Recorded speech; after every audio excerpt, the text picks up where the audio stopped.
So welcome to another episode of Fab Race Mod Repeat. And today we're going to answer some questions that came out of my FE Build Part 1 video where I was starting to porting on heads. And most of those questions revolved around the burrs I'm using and the equipment I'm using. I pretty much use this setup right here when I'm porting an aluminum head. Now the simplest one of this is a mandrel and a sand roll. Now this is more for finishing and touch-up work. These are my end of the cut.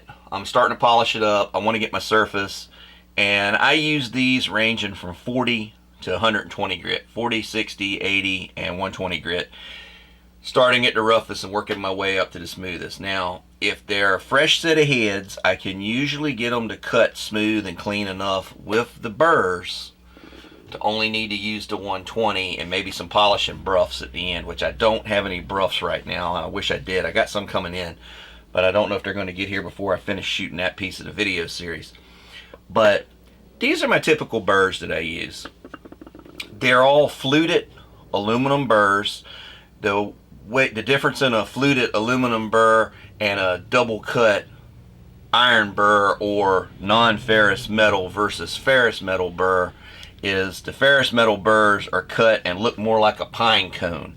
They got several points on them, well, multiple points I should say. Instead of just having one long line of flute on it, that flute's chopped into little wave looking pieces, for lack of a better description. I'll include a picture here in a second.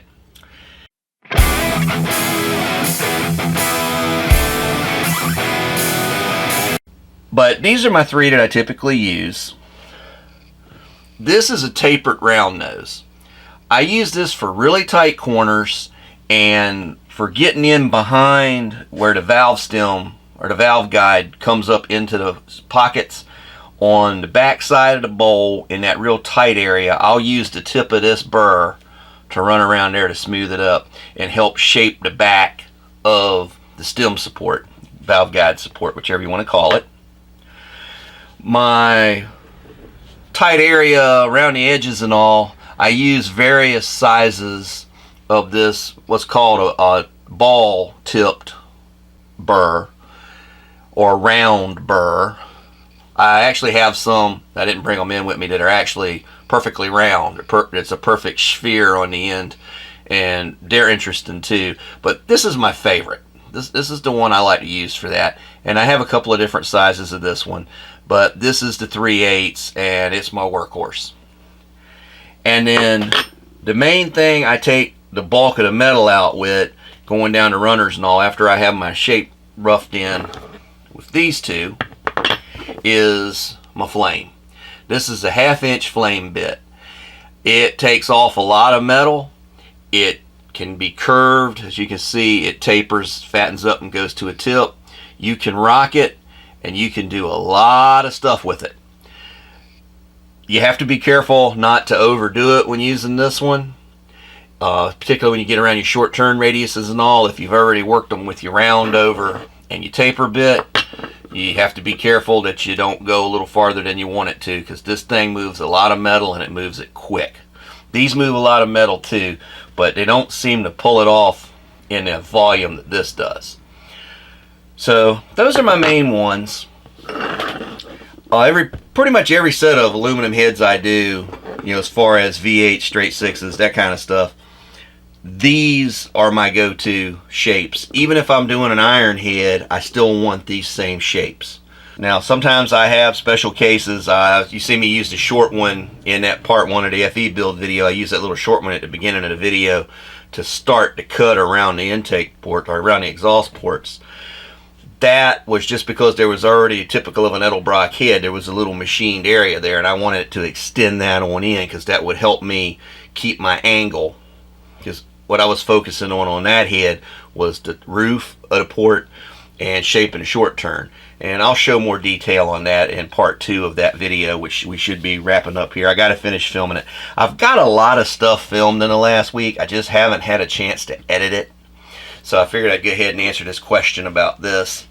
A lot of that other video I shot with my GoPro 7 here, and the anti-shake on this thing is working pretty good so far. I might actually do a video on this camera, because I've had a few people ask about it, and I know I don't do a whole lot of tech stuff, but this is something that I use to make the videos for everybody, and I like it so far.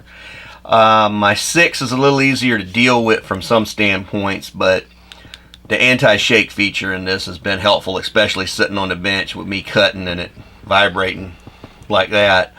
This will smooth most of that out, if not all of it. So that's kind of impressive, really. It ain't no kinda, it is impressive. So, but back to the burrs. What I power them with is typically I use a 1/2-inch Craftsman 1/2 horsepower drill, and then I got a little 3/8 1/2 horsepower drill, and the 1/2-inch one will turn faster than the 3/8 one. So in some applications I use it, in other applications I use the 3/8 one, and then I keep on standby for if I need to speed them up, or if I want to get the sand rolls going quicker, then I use my air grinders. There you go. If you got any more questions about what I use to port heads with, or anything you see in the videos, please ask. I love to hear questions, and I like to share my knowledge.